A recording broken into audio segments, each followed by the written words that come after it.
ปกติมันสว่างมันแจ้งดังเดิมแล้วก็กลับไปแจ้งให้เจ้าสุริยะขาดกุมารก็ได้หูจุเรื่องจุปะกะโม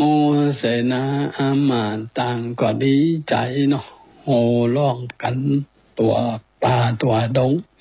ปากันตีกองใจปาดก้องดีใจกันแล้วก็ปากันเข้าไปไหว้สายังที่อยู่ของเจ้าสุริยะนะเมื่อท่านเจ้าอันยังอันก็เอาแก้ววิเศษมาอธิษฐานเพื่อก่อให้เกิดเป็นศาลาพักพิงอาศัยอยู่ตามป่าดงนั่นเพราะว่าคนที่มานั้นนักลูกกันมาบอกว่าจะเป็นประชาชนโยธาเสนาผู้ใดผู้น้อยต่างก็มากันนักหนาปะปังเจ้าหันว่าบ่ค่อยสะดวกก็จริงเนี่ยนำเอาแก้ววิเศษแต่มาอธิษฐานแล้วก็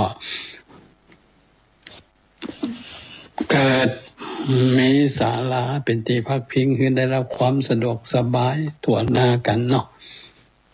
อยู่ได้อยู่สุขบ้านหวานใจกันว่าอันนะอาหารการกินก็ดีโภชนาอาหารพร้อมกับยุกยาในอันที่จะช่วยบรรเทาข้อบกพร่องอันยังตั้งหลายต่างๆแม้แต่น้อยก็บ่มีอีกส่วนต่านเจ้าพระฤาษีเนี่ยก็เข้าไปป่าไปนำเอาผลมะม่วงหรือว่ามะม่วงอันนี้อยู่หิมสระหนองน้ำนะเอามาปั่นฮือหมูโยธาอามาตย์เขาได้กินจุคนแม่บ่มีแม่แต่คนเดียวเมื่อเปิ้นได้กินกันเนี่ยก็เป็นเรื่องที่มาอัศจรรย์ต่างคนก็กลับกลายเป็นคนหนุ่มหน้าตาจื่นเจ้ยบ้านกันนะเป็นหนุ่มเป็นสาวต่างก็ปากันยกมือทมหัวทมเก่าขอขอบใจขอบคุณต่อท่านเจ้าฤาษีที่ให้เขาได้มีตัวมีตนกลับกลายเป็นคนหนุ่มเข้ามาแถมโอกาสหนึ่งวาระหนึ่งมีเห่ามีแหงแข็งแรงเหมือนกับคนหนุ่มทั่วไปต่างก็ปากันปอนท่านเจ้าฤาษีคือได้อยู่ดีมีความเจริญบำเพ็ญศีลภาวนาเป็นอยู่มันเหมือนนานๆเด้อว่าอันนะเขาก็ปากันอยู่ป่าหันถึง7 วันด้วยกันนะเมื่อถึง7 วันมาหอดมาถึงเนาะต่างก็ได้ปากันแป่งขันเข้าตอกดอกไม่ไปกับใบตุนสาได้แจ้งถึงความประสงค์ว่าบัดเนี่ยท่านเจ้าพญาเท่าตนเป็นปูนะที่ได้เสวยเมืองหมู่ข้าเจ้าทั้งหลายนี่มาอัญเชิญยังพระบาทไทยก็คือเจ้าสุริยขาดกุมารเนี่ยไปเสวยเมืองแตนปูเรื่องเก่าอันมีมาแต่ปางหลังก็ขอให้ได้ยกโทษไปยกตนให้ตานเจ้าเนี่ยไปเสวยเมืองแดเตอว่าอัน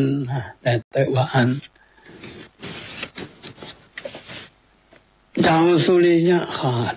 ได้ยินเสนาอามาตย์กล่าวขอเชิญไปเป็นเจ้าพญาแตนตนปูก็บ่ได้ตอบรับแต่อย่างใดนะหากว่าได้กล่าวขอบใจที่ยังมีความหวังดีตรงนี้อาจจะไปเป็นเจ้าเมืองแตนอีกเขาก็ขอฝากกรรมไปบอกคือเต้าตนปูเขาว่าจะขออยู่ป่ากับปวดฤาษีสร้างบารมีบำเพ็ญต่อไปก็คือสู่เจ้าท่านทั้งหลายเนี่ยกลับไปเถอะแถมอย่างหนึ่งเขาก็เกิดที่กลางป่ากลางดง อยู่กับปรสีมาตั้งแต่ไหนแต่ไรมาจนกระทั่งถึงปัจจุบันนี้คงบอกไปเตือได้นะเสนาอามาตย์เมื่อใดยินเจ้าสุริยคราสดังอันก็บจากจะว่าอย่างใดเนาะต่างก็ก้มหน้าก้มตาบอกปากส่วนเจ้าสุริยคราสก็ลุกจากตีขอตัวเข้าป่าจวนเอาสหายทั้งสองคือเทวเสนาและก็พมเสนาแอวเสาะไส้ไปตามป่าตามดง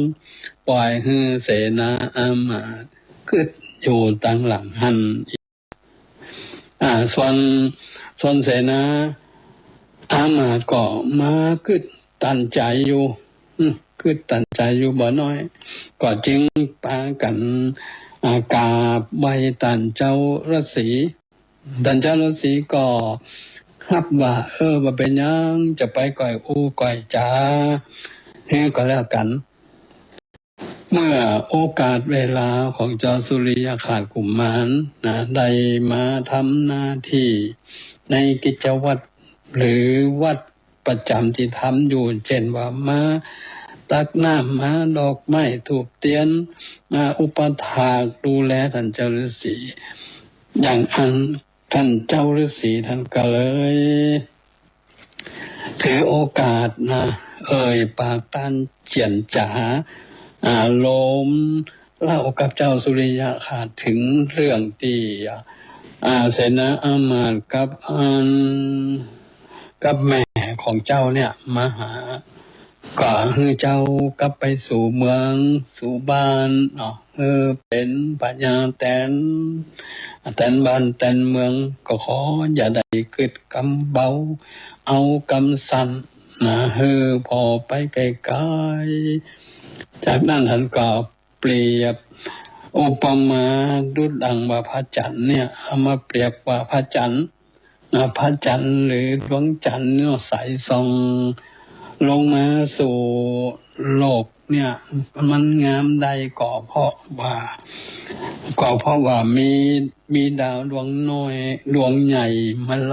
อบก็จึงทำให้งามตลอดถึงยกเอาแม่น้ำยกเอาแม่น้ำและต้นไม้ใหญ่ๆที่มีลมกว้างตลอดถึงเหือหรือนาวานี่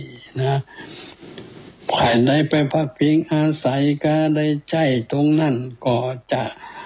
จะได้รับความสำเร็จเป็นก็โน้มน้าวเจ้าสุริยคราสกุมารในใจอ่อนส่วนเจ้าสุริยคราสกุมารนี่ก็บ่ได้ตอบแต่อย่างใดบ่จากับเจ้าราศีบ่ปากหวานบ่ปากก็จึงหนีจากคันลาไปหาเสนาเป็นสหายทั้งสองกล่าวฝูจาสหายคือแย้มสหายทั้งสองได้ครับว่าเรานี่บ่อยากจะไปบ่ได้หวังเป็นเจ้าจ้างแตนปูอย่างใดอีกอย่างหนึ่งก็มเหสีนางกัญญาเมียปูก็คงจะบ่ชอบหน้าเขาหรอกหาเรื่องใส่ยู่เรื่องแปลงกรรมอันยังอาจจะทำให้ได้รับความเดือดร้อนในภายหลังก็ได้เขาก็เกิดอยู่ในป่าในดงเติบโตใหญ่ขึ้นมาก็บ่มีความประสงค์ตรงนั้นดังอันเพื่อนก็กันอย่างเนาะทำที่ได้เตะลงไปในตอนที่แล้วรู้เหมือนจะมาจบตรงนี้ต่อไปก็จะได้เตะให้ฟังกันต่อไปเนาะนะโมวันตันสัมปังกาวันโตอันละโตสัมมาสัมพุทธัสสะโพธิสันตงโกลังหาลังทุนตัวมันตาอังกันตาติอัญญาสิติสา นตะวนดูลานสัมภูริสานตังลายนิยายนิจังเก่ายังเศร้าสุริยาขาดกุมารอันมีเสนาหันอามาตโยนทาอาจลวงไหลสาลีคำในแม่เท่าได้เป็นเก้านำตั้งของเอายังแม่เท่าและเจ้าสุริยาขาดกุมารสุสานทันเมืองกว้างเป็นเจ้าจ้างเวียงใจจืนหับฟังไปดอนไปนางบนเดินจะเดินนานอันวังเสนาหันและอามันปจาลาดจริงใจได้จินเจ้าบุญภายไข่เก่าร้อนผ้าเผาใจมองจังไข่ตอมถอยกับเจ้านาน้อยตั้งใดที่นั่นเสนนานในผู้จะลันก็โอกาสปันนาฟังคันแดงกษัตริย์ทางโนเต้าของยาได้เก่ากำลังหูคนฟังร้อนเผาเหตุเจ้าเก่าจะใครคำอันใดหลวงแล้วของกัดแก้วสูญหายตุมพาไล่มาเอาคนกำเก่าตั้งพิษกันโบราณหันที่แจ้งจริงเก่าแสงสืบนำมังขอเมตตามภายพดองนโตดโตสร้างของละดงนามปะกวางไปเป็นเจ้าจางสาวเมืองบ่ฮือเครื่องจริงหอยภูคาน้อยขาบอาสาของละทานนาเมื่อเป็นเจ้าปกห่มเก้าหมู่ปานจางของคุณนาผู้คานตั้งไปฟ้าและปานจาเอาการมังสู่ปังเพื่อใครฮือเจ้านอลามปอกปะลาฟงยาติกังนุ่มเท่าตังแม่เจ้าแลนตาลนายฮือเป็นนานหลายน้อยใหญ่ขี้เหือไตตัวมาก็พังทานางใครอะไรเจ้าวันอทายปอกเมืองเป็นปัญญาเรื่องปามดาวลอยเอ็ดตาวขาบสมปานและนาเมื่อนั้นมหาสันเจ้าก็ปากลูกบอมปังลูกน้องจากภาคลามไปกันตาวันใส่ตำก้อยพระยอดซอยละสิ่งตนตาลงสินที่สะอาดก็คือเจ้าน้อยนาดมาอาหารแล้วก็จานตันตองว่าดูลาเจ้าน้อยนอกุมารอันป่าเสนาหันเท่าเต้วตายเต่ามาหังเพื่อจังป่าเอาเจ้าปีกปอกเข้าสู่ปานละเป็นพญานสาเวยหลานไปนางอาจนั้นแตนเมืองกวนผ้าบุญเรืองเอกอังมืนตากว้างผ่องไก่กวนเอาใจพี่น้องลาจากของลงภัยไปสู่ยังใจใหญ่กว้างเพื่อเสพสร้างปังละมีกวนจะแลนางกันวาระสี่เก้าแล้วเจ้าว่าตนแก้วก่อลับเอากรรมว่าตนองค์คำนอไทยจักละป่าไม่ไปเมืองบ่ฮือเครื่องมนเศร้าแก่ใจเจ้าละสีก็มีหันและนากันถึงวันล้นลุงเจ้าละสีเจ้าก่อไข่กำดิ่งบอกเล่าแก่อามาดเก้าและคนในว่าพระจอมใจนอนไทย จังพังป่าไม้เมืองเป็นพญาเรื่องเต้นปุ่งเปื่ออยู่สร้างปังละมีเขายินดีจื่นยาวรีบปกเป่ากันมารีบแต่งดาดอกไม้ได้แล้วใส่เนื้อคันน้ำไปปันบ่จ้าวังทรงนานน้อมโปติญาณว่าของพระผู้พันนอนาวจุงปองเต้าเมืองย่อขันเรื่องขึ้นไว้เจ้านอนไทยก็รับเอาขันเสนาหันจูผู้ตั้งจืนสู้ยินดีเตียเพลีและปานกองเสียงตานเสียงลันกองหิมมาปานเศษหันใหญ่น้อยตกแต่งถอยตกแต่งถอยปูจายังมาห่างสันเจ้าตุคำเจ้าปาถากลุมลาฟุงประจานน้อยใหญ่เล่นมาหอลาศพใดเตือนหนึ่งเป็นทะลาตีนั้นเสนาผู้เท่าก็ตาเหล่าจางไขว่าบัดนี้กวนพระจอมไตนอไทยพังป่าไม้ไปเมืองจันและนางว่าอ่านแล้วเจ้าต้นแก้วนองปฏิญาณก็เอาเศษหานและแม่ตั้งเท่าแก่และตานายตั้งสาหายและแม่นเท่าเก่าไปเฝ้าพระละสิงยออันเชลีกับไปยืนขันดอกไม้ขอสู่มังว่าการแด่พระละสีเป็นเจ้าข้าจังปองเต้าส่งปุริกรรมบดีลวงแล้วขอพระต้นแก้วจุงคุณนาอย่าเป็นตุสาบับใบอย่าเป็นน้ำควายตั้งเตียวในดงเกี่ยวปานเศร้าเสนหนุ่มเท่าหลวงลายลอนได้กายยำไกจากำไนคือนั้น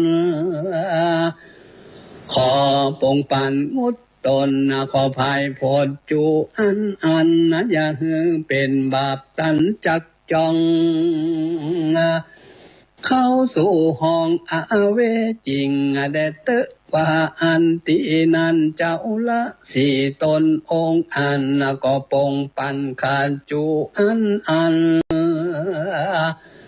แล้วไข่ปันปอนดีล้ำยิงแกเจ้าจอมมิงปงติยันว่าจุงไปถึงสถานเมืองใหญ่เป็นเจ้าเป็นเจ้าแก่ภัยปัจจาตีข้างเตียงมันอย่างดวงสันมะลานาจุงฮักษาดินใสเอกอ้างจุง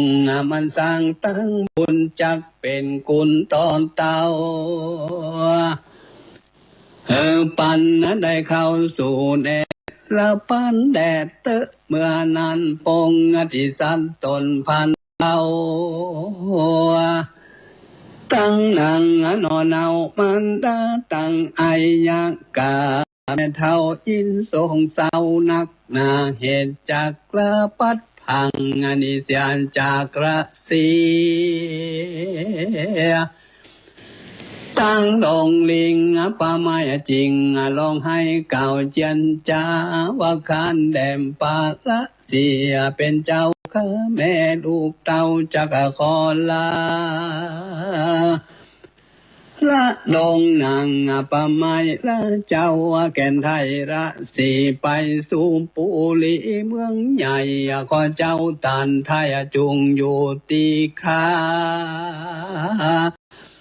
โลกานใดอย่ามาต้องในแห่งห้องสันดานจุงสามล้านเสบาสร้างในปางกว้างหิมมาปานแดดเตอเจ้าวันอไทยก็ลองให้ไว้ระสี จางกรรมดีทุกสิ่งแล้วก็จริงเจียนจางกรรมลูกขาป้าใหญ่ว่าดูลางป้าไม้พิมพ์มาปานดอกไม้งามบานเขา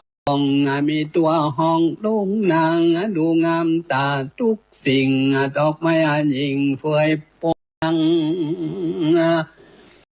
ในดงหลวงเทียนทองค้างปีน้องจากได้ละไว้เมื่อเมืองดอกไม้เรื่องลายมงข้าก็อยู่เล่นไปมาบัดนี้จากลามปาราภาขอบไปจากห้องตรงนางไปสู่ป่าละเมืองใหญ่ละป่าไม่ไปเมืองแลนนามว่าอันแล้วเจ้าต้นแก้วก็ฮือเสนาตุกแต่งดังเครื่องใจอันจะออกจากป่ามาเมื่อเมืองเสนาเรื่องสะสุงพร้อมตุกหมู่ยิงใจคนต่างหลายใหญ่น้อยตุกคำถอยนาเอากันตาเอากันละไหลอ่องจากทางขอกอาสะลมก็มีหันเล่นนามันวางเสนานและมันประจาลาดหมู่เจ้าเมืองเขานั้นเนืองปองเต้าตามมาตั้งเก่าแต่โอมานถึงกงกาตากวางสมไฟอ่างไฟมันเอาเฮือนตันจุจรนาโซขอนเขาดังมวนเคาะขอดเขาตั้งวนแล้วจนกันภายทอวายนานลองมาเมืองไทยเดือนหนึ่งจริงหลอดเมืองแก้วยอดแสงคำมาคนนำกลายคนนำลายลางตัวผัวหากไหลเมื่อเสียงลือจานตัวดาวไข่นานเต้ายอดบุญเรืองปังดังเมืองจังแตกมั่งเมืองกว้างหลวดตีบตันขอดกันมาพร้อมนางปันเมฆฟ้าเตือนลอยบนเต็มทุกคนทุกแง่งคนเต็มแผ่ทุกสถานพองจุงลานพองปลาลูกเต้าพองสักเต้าเสือปอปังกองกีหลังยืดแยงพ้องปลาแข่งตกลุงมังคนนำนาลายมึนตื้อเอากันยือพอลานจังเมื่อนาพะยะตนเป็นปูก็เฮือมงเสนาเอาวัดทางยิงย่อยไปฮือลานน้อยหลวงไหลเจ้าบุญภายนอไทยไทยเกียงใหญ่อลังการดูเจียงคันสะอันปังดานปันดังยานฟ้าลงมาอันบามปาญาณต้นปุงก็ฮือหมู่เสนาเอานำมุตอาทาพิเศษอติหาเรกแสนไห้น้อมนำไปอาเจ้าแล้วว่าคือเขาเครื่องงามตาพิหาเสกคือเป็นพญาแตนปุงนางแตนแก้วอยู่แตนเมืองตีนั่นโยธาเอื้องสะสุงพร้อมตั้งหมู่เศษอาหารก็เอาจ้างสานตัวองค์อ่านมาฮือเจ้าสุริยาขาดขึ้นกี่ตูขาดตั้งสองกุมารสะหายเจ้าก็เฮือขี่จ้างนำปนทัดนั่นพยานตนเป็นปูกับโดยมงกันยามพระมันดานอาเนาและแม่นเท่าจอมใจคนลำไหลดังฟ้าแห แห่พระเจ้าฟ้าบุญมีจากนาตีตาจรนาต่อตาวหลอดหอนใจผงไปไต้น้อยใหญ่เล่นมาหอละศพใด7 วันนะสมบัติตันอ้นมังอันเต้าต่างดาวหากนำหาถวายมีหลวงลายบ่น้อยนับได้107เป็นทาลาก็มีเล็ดนาอันวางปัญญาตนใหม่ก็มีใจมักเต้นตันแก่เศษอาหารและไฟฟ้าจุตวนนายิ่งใจคนตั้งหลายน้อยใหญ่กะอันใดสู่สมปันป่าผู้พันนอไทยก่อนเลือกน้อมไว้ต่ออินตา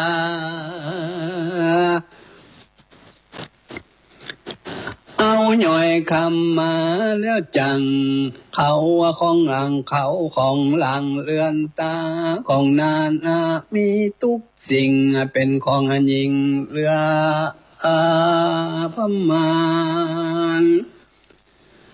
เต้าแทนตันบ่ไหวตามแต่ภัยใครได้เอาไปคนสุขใจมากวางดูต่างสร้างกินตานฮักษาสินการสะอาดบ่ฮือขันเสียตนคนเดินหนสะละลันเต็มกาดบัวควายแก้มกาดบัวไข่ของปอคานก็ปองกานองไหลสูงบ่หัวกี่หมู่เต็มเวียงเปิ้นหลวงเรืองเป็นเช่นบ้านเรียงเป็นเส้นคนมวนเล่นยินดีก็มีหันเล่นนาทัดนั้นไปบ้านอันว่าเจ้าฟ้าบุญภายก็ฮือเสนาหายแห่งเจ้าก็ฮือสะหายแห่งเจ้าคือใจหนุ่มนาวเตวใสนาพรหมเสนามีภูมิกาถาสังส่วนกับตั้งเจ้าน้อยนาเตวะเสนาได้สะเวยปาลารวมค้างเป็นเจ้าจ้างเสมอกันฮักแป้งหันเหมือนพี่น้องมาเกิดรวมต้องแมงเดียวมาตุกเวลังบ่ฝากซ้ำเจ้าหากเจยบ้านก็มีด้วยพระกันดังกล่าวมานี้และนานิทิตั้งขีญาสังวันนาวิเศษจะห้องเหตุสุลิญาขาดกูมันผูกทวนหากควนตกตียังยุดเป็นบังนิยายธรรมก็บังกุมสมเล็จสันละเด็ดแล้วเต่านี้ก่อนแล้วธรรมผูกที่6ก็ได้จบลงไปแล้วก็ยังเหลืออยู่ตั้งหลายผูกเนอะดังที่กล่าวกันไว้เกินแต่ต้นว่าทำเรื่องนี้มีถึง14ผูกด้วยกันก็ใช้เวลาเตะมาก็เป็นเวลาบ่น้อยอยู่ไอ้ที่ว่าบ่น้อยนี่ก็คือว่าบางโอกาสบางวาระก็บ่ได้นำมาเสนอกับสถานบ่ออกไม่ออกเข้าได้สดับรับฟังกันเพราะว่าบางโอกาสมันก็เกิดติดขัดตรงนั่นตรงนี้เนาะก็ถือว่าเป็นเรื่องธรรมดาตั้งเป็นตั้งตัวต่างก็มีภาระธุระก็ขอให้ศรัทธาญาติโยมใจเย็นๆไปก็แล้วกันนะเพราะว่ารายการธรรมะเนี่ยก็มีอยู่หลายรายการบอกว่าจะเป็นรายการธรรมะบรรยายจากพระคุณเจ้าทั้งหลายที่ได้นำมาเสนอ เฮาได้สดับรับฟังกันก็มีเนื้อหาสาระควรแก่การที่เฮาควรจะเก็บนะควรจะจดจะจำเอาไปใช้ในวิถีชีวิตของเฮาเนาะเพราะว่าคนเฮาเนี่ยมันก็อย่างว่านั่นแหละคุ้มที่คุ้มร้ายทั้งเปิ้นทั้งตัวนะในเมื่อเฮาพอจะคิดได้นะมีสติมีสตังอิเตนะมีตังสติที่สตังระลึกนึกได้ในการที่จะกระทำลงไปโดยกายก็ดีด้วยวาจาเนาะโดยจิตโดยใจพังเผลอไปโดยเหตุหนึ่งประการใดเขาก็เมื่อได้ยินได้ฟังพระสงฆ์องค์เจ้านะเปิ่นหูเปิ่นจาจากสถานีวิทยุบอกว่าลิงจากที่อื่นมานะโดยเฉพาะตั้งเชียงใหม่มาก็ดีหรือลำปางไปตั้งเชียงใหม่ของอินะโดยเฉพาะก็ท่านพระครูอภิวัฒนวิกรมรองเจ้าคณะอำเภอดอยหล่อท่านก็ควบคุมดูแลเนาะส่งสัญญาณมาคือเอาได้รับฟังจากพระคุณเจ้าตั้งเชียงใหม่ก็ดีตั้งลำปางก็ดีนะก็ได้รับฟังแล้วก็ได้เนื้อหาสาระนะก็สนุกสนานบันเทิงร่าเริง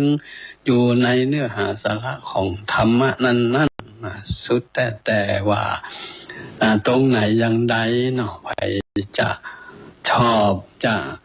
ไม่ชอบมันก็ขึ้นอยู่ที่เรื่องของใครของมันนะตรงนั้นอย่างใดอาตมาก็ติดตามรับฟังอยู่เป็นประจำยังบ่เท่าแต่นั่นนะเมื่อเจ้านี่ก็ถ่ายทอดออกอากาศต่อนะเปิดให้สถานญาติโยมได้ฟังกันจนกระทั่ง 7:00 น 8:00 นบ่ถึงจะหยุดกันนะฟังแล้วก็ได้สิ่งที่เฮาบ่มีเขาบ่เคยได้ยินได้ฟังมันเพิ่มพูนความรู้นะประสบการณ์ที่เขาได้รับฟังได้ยินพระคุณเจ้าทั้งหลายมันก็สาธุกับเปิ้นเด้อนะสาธุเอาเนาะได้ทั้งบุญทั้งกุศลวันนี้อาตมาก็ใช้เวลามาก็30 กว่านาทีนะสรุปว่าทำเรื่องนี้นะทำเรื่องนี้คือบ่ได้หมายความว่าสรุปทั้งหมดนะก็แต่ละตอนเขาก็พยายามที่จะให้ศรัทธาบางท่านก็บ่ได้ติดตามเป็นประจำเนาะก็ฟังโดยสังเขปนะเอามาปฏิบัติต่อเอามาเอามาย่อให้กันฟังเพื่อที่จะได้ว่าเรื่องราวมันดำเนินไปถึงไหนอย่างไรก็เพื่อเอาจะได้ฟังกันต่อไปนะอันนี้ก็วันนี้เนาะวันนี้ก็คงจะบางคนก็ฟังกันนะฟังกันก็ได้ความรู้ได้ความรู้ทั้งส่วนที่เป็นบุคลาธิฐานได้ทั้งส่วนที่เป็นธรรมาธิฐานก็ขอได้เก็บได้นำเอาสิ่งที่ดีๆอันได้ยินได้ฟังนี่เอาไปสะกิดทางตัวเฮาเองเนาะมีลูกมีหลานก็บอกกันไปบอกคือเขาไปเขาก็จะได้สาระได้จากที่ว่าเฮาเนี่ยตั้งจิตตั้งใจได้เก็บเอาเนื้อหาสาระจากธรรมนั้นนะจากธรรมนั้นเอามาบอกมากล่าวสืบกันไปก็ถือว่าเป็นการเผยแพร่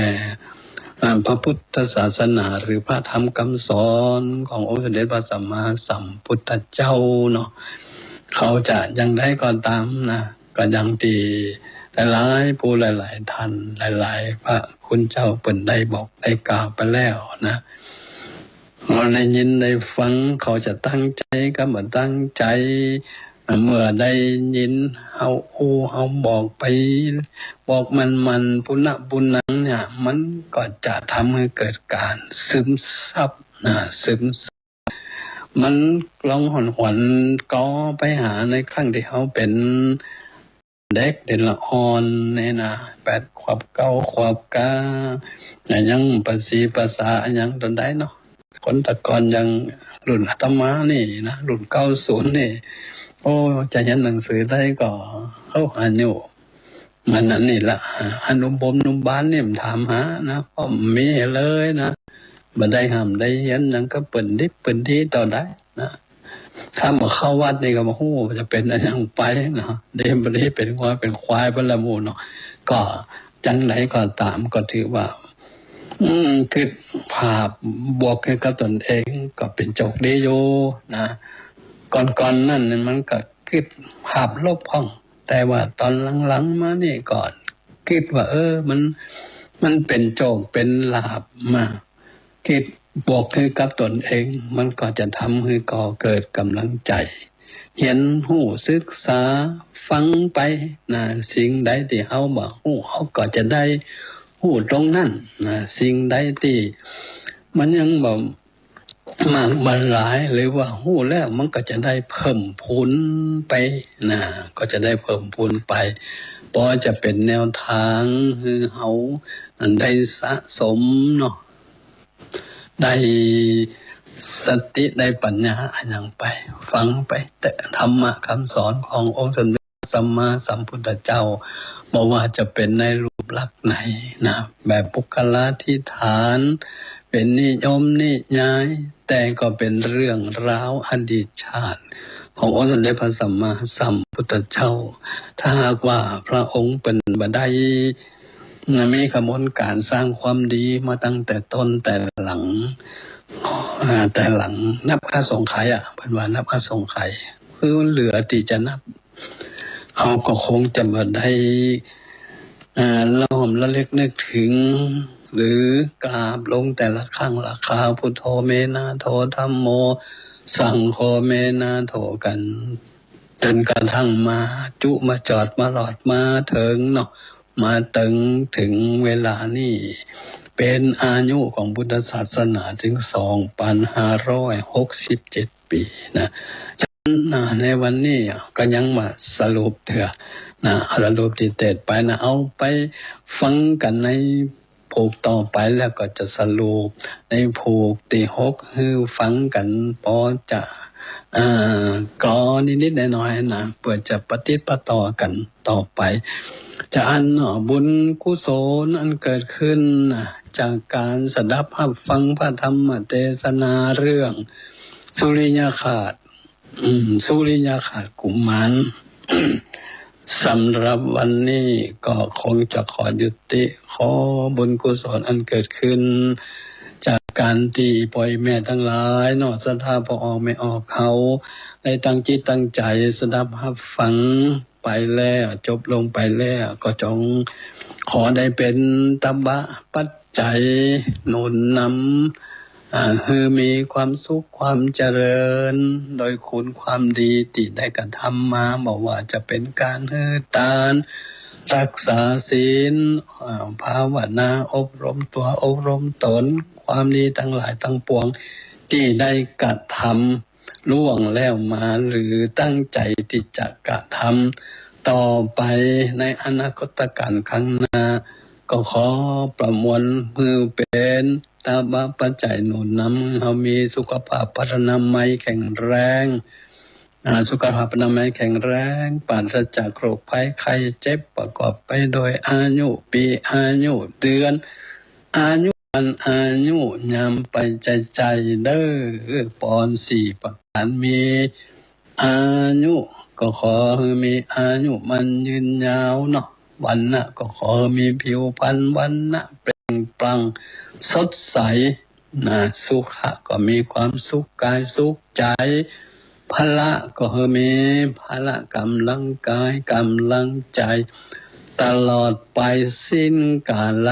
นั้นจงจักมีเตียงแต่ดีลีเจริญพร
เป็นแต่ก่อนแต่ไร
วันนี้ชวนไปเข้าวัดฟังธรรม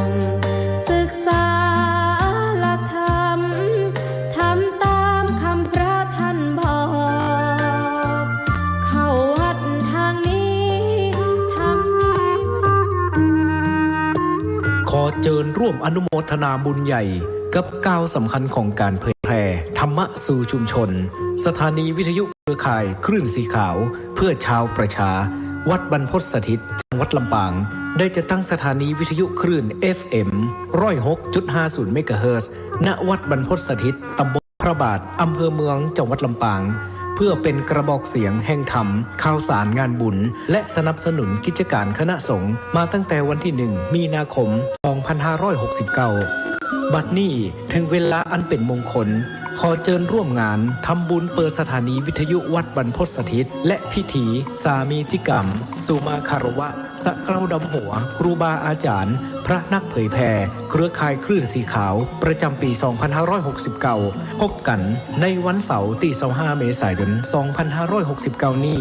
เวลา 8 นาฬิกาประกอบพิธีสวดถอนตามโบราณประเพณี 9:30 นาทีร่วมฟังเวทีเสวนาธรรมพระสงฆ์กับการสื่อสารเล่าขานวิทยุท้องถิ่น 10:30 นาทีพิธีเจริญพระพุทธมนต์สืบชะตาเพื่อความเป็นสิริมงคล 11:29 นาทีพิธีเปิดป้ายสถานีวัดบรรพตสถิตอย่างเป็นทางการมาฟังกำจาพันละนาเก่าอูฟ้องตุเจ้าตุนนี่เก่าใหม่ถมกำละหันบุกำแมงมณีห้องกอยจีกกุ่งอยู่ดินตายย่อนดอกก่อยเยียนซอมบนดอยห้อยก็ไม่แห้งขี้เต่าบุมงาโอยาบุมแปงใจมาไปแปงสาระนิตานังติสารทะหอกปูเล่นกำกอย คนฟังพี่น้องขอจะไปถอยเหมือนแปรโดยกูนกมาแห่คนฟังพี่น้องไผจะไปถอย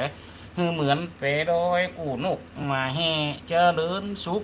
เจริญสีเจริญมีเจริญไว้เจริญจิตเจริญใจเจริญไปยังศรัทธาสาธุชนคนชาวพุทธอันใดรับฟังรายการ FM106.50 วิทย์ออกอากาศขึ้นสีขาวเจ้าประชาแห่งเมืองลำปางออกอากาศณวัดบรรพตสถิตณโอกาสนี้ที่ได้ได้พรรณนาปุบปะก็ได้เวลาแล้วนับแต่วินาทีนี้ไปต่วนเตียวเวลาจามณีแหม1 ชั่วโมง 60 นาทีที่เฮาจะได้อยู่ด้วยกันได้มาฟังกำได้มารู้กำจ๋าตุเจ้าก็จะทำหน้าที่พรรณนาคณะสัทธาบรรดาพ่อแม่พี่น้องทั้งหลายอันได้ฟังอยู่ณโอกาสนี้ได้ฟังกันสืบต่อ